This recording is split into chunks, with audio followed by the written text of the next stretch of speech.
pozivnice. Ili će setna melodija zaploviti kroz ovu hladnu noć.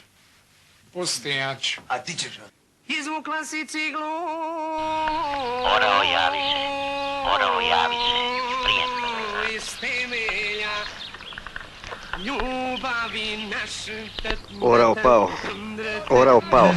Rušiš našu ljubav, samo deca.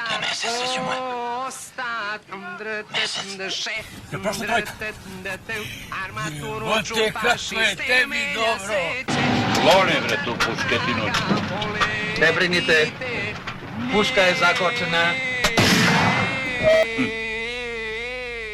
Ja sam sama u samoći, samoća je sam... Ne znam reći, oni znaju reći, ja ne znam reći. Izvešte da pišete s pisaću, a ne s šivaću mašinu.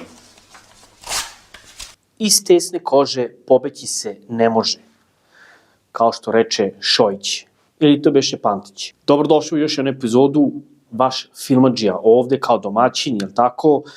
Dobro jutro, dobar dan, dobro veče, kao što kažem i u svakoj epizodi, ne sme da fali ni u ovoj. Obećao sam prošle godine da ću početi sa domaćom kinematografijom i da ćemo o domaćoj kinematografiji mnogo više da pričamo nego o svetskoj, američkoj i tako dalje.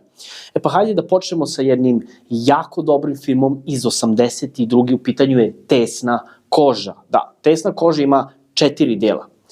Što se tiče tih 4 delova savršenog humora i jako kvalitetnog filma i kvalitetnog izbora glumaca, ne znam šta više da kažem, ovaj film mogu da hvalim do sutra, ne vidim ni jednu grešku u ovom filmu, tadašnja Jugoslavija je mogla mnogo više nego što će ikada današnja kinematografija Srbije, Hrvatske, Crne Gore, Bosne, Makedonije ikada moći. U svakom slučaju, ono što hoću da kažem jeste da preporučujem da odgledate sve i jedan film Tesne kože. Prvi, drugi, treći deo, četvrti deo, naravno, nikako ne preskočiti.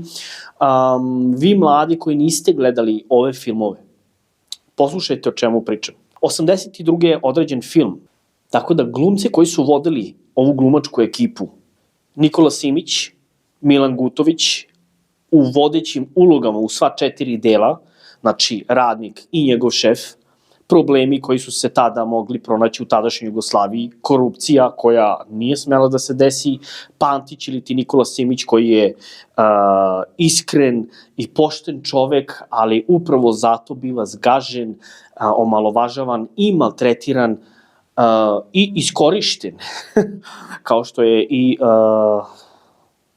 problem današnjice, jel? U svakom slučaju, njegov šef Milan Gutović ili ti Šojić, koji i dalje gura prst u uvo da bi mogao da priča telefonom, jel? Je i dalje u boljoj poziciji od Pantića, koji se bori sa životom kako bi uspeo u tom istom životu, jel? Gledajući prvi deo koji je, kao što sam i rekao, rađen 82. imamo isto tako gostujuće poznate ličnosti koji nisu glumci, na primer Lepa Brena. To je bilo njeno prvo pojavljivanje u bilo kakvom filmu. Da, upravo Tesna koža, bilo razbijanje leda za Lepu Brenu i Slatki greh. Zatim prateći uloge Ružica Sokić, tadašnja stvarno prelepa glumica, jako dobra glumica, obožavam da je gledam u filmovima, znači Ružica Sokić kao i obično je razbila. Zatim tu imamo ovu kao, kako da kažem, pa nije podstanarka, ali u stvari jeste podstanarka koju je nemoguće izbaciti iz stana Pantića, Jelica Sretenović. Jelica Sretenović je u toku svoje karijere imala prebrutalne uloge, jako lude uloge, čak postoji film o kojem ću tek da pričam, gde ona glumi inspektorku i to je jako dobro odradila, volao bih da sam gledao tu njenu ulogu u nekom drugom filmu gde je malo više rasprostranjena, to jest raširena njena uloga i verovatno u glavnoj ulozi. Mislim da bi to stvarno dobro stojalo. Zatim imamo majku Pantića, a ta glumica se zove Rahela Ferrari. Kako ono beše, ja sam ceo život štedela. Štedela paru na paru, jela koske i kačamak, pušila najgoru krđu i šta sam uštedela? Kaži šta, mama. Ništa!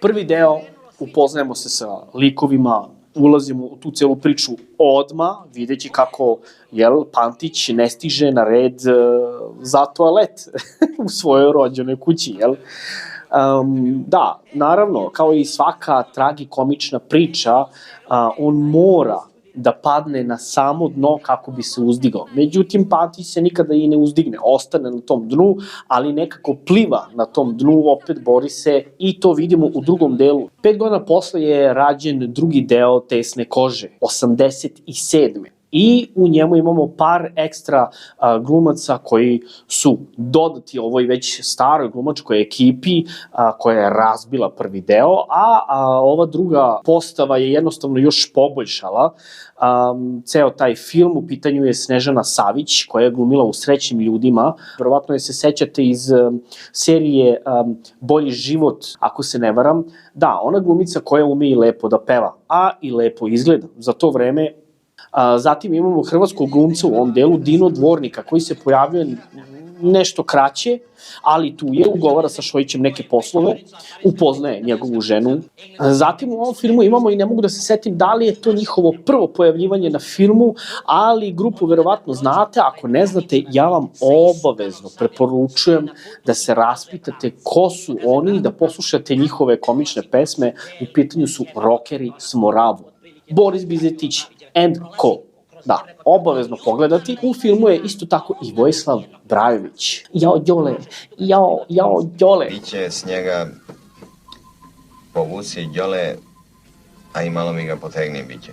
Opasni glumci, drugi deo je razbio prvi, iako se to ne dešava često, barem ne u današnjem.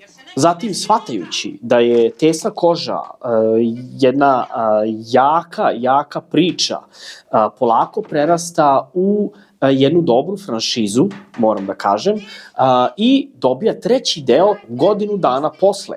88. biva rađen treći deo i u njemu se prvi put na filmu pojavljuje pevačica Zorica Marković. Da, Zorica Marković. Moći ćete da vidite kako je ta pevačica nekada izgledala kada je bila kulturna. I kada se nije pojavljivala u ovim smećarskim emisijama kao što su Zadruga i te neke gluposti, ne znam ja više kako se to već zove. A ne da si kloša, nego si dno. Dobro, jesam, šta sad? Dno. Prva si počela. Dno. Ja ti nisam ružnu reč rekao. Dobro.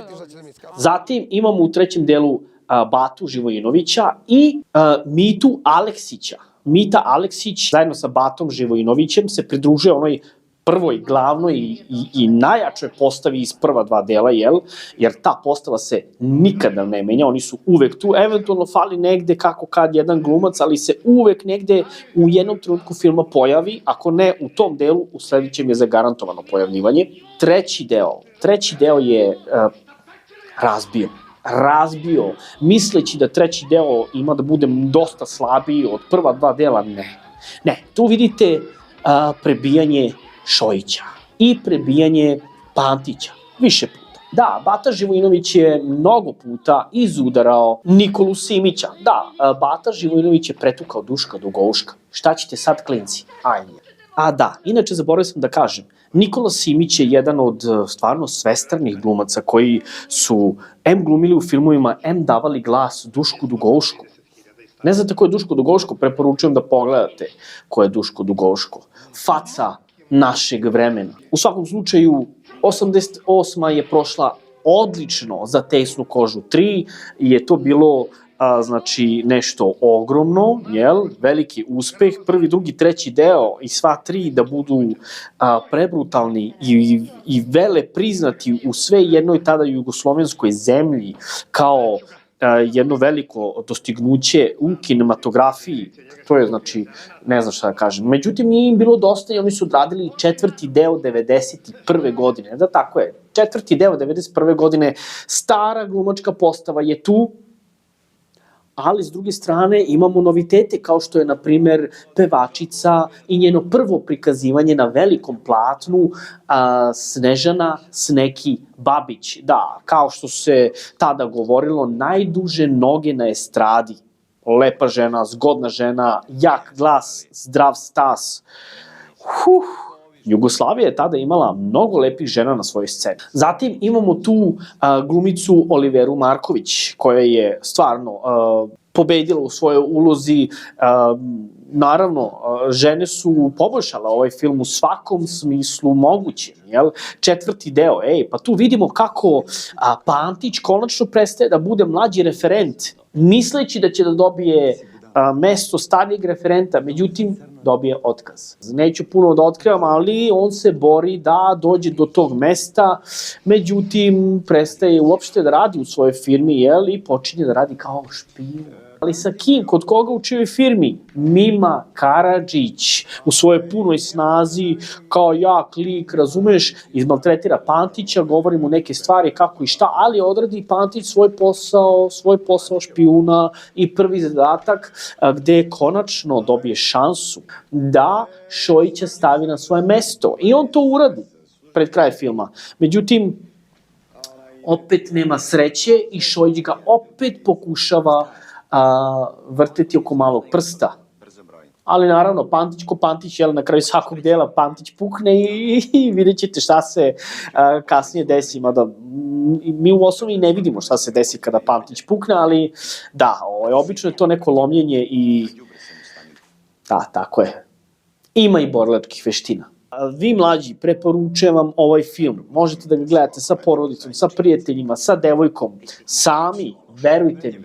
Uživancija zagarantovana, definitivno. Ako ne, vraćam vam pare.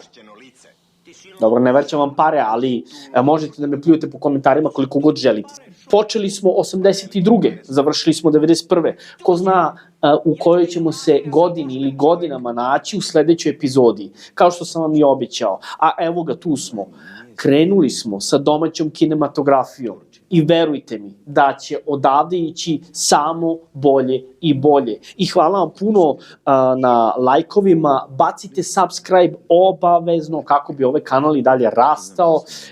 I da, nadam se da niko neće ovaj prelepi serijal Tesne kože pokušati da digne iz mrtvih i da pokvari celu tu priču iz te stare Juge, kao što su to uradili sa Žikinom dinastijom. Pa ljudi, nećemo bez veze da dižemo iz mrtvih Leonarda da Vincija kako bi nam naslikao novu, drugačiju sliku Monalize, a da ona pritom bude bolja od stare. Ne, to jednostavno ne ide. Da ste mi živi i zdravi, Bog vam dao sreće i zdravlje, vidimo se u sledećoj epizodi. Ćao!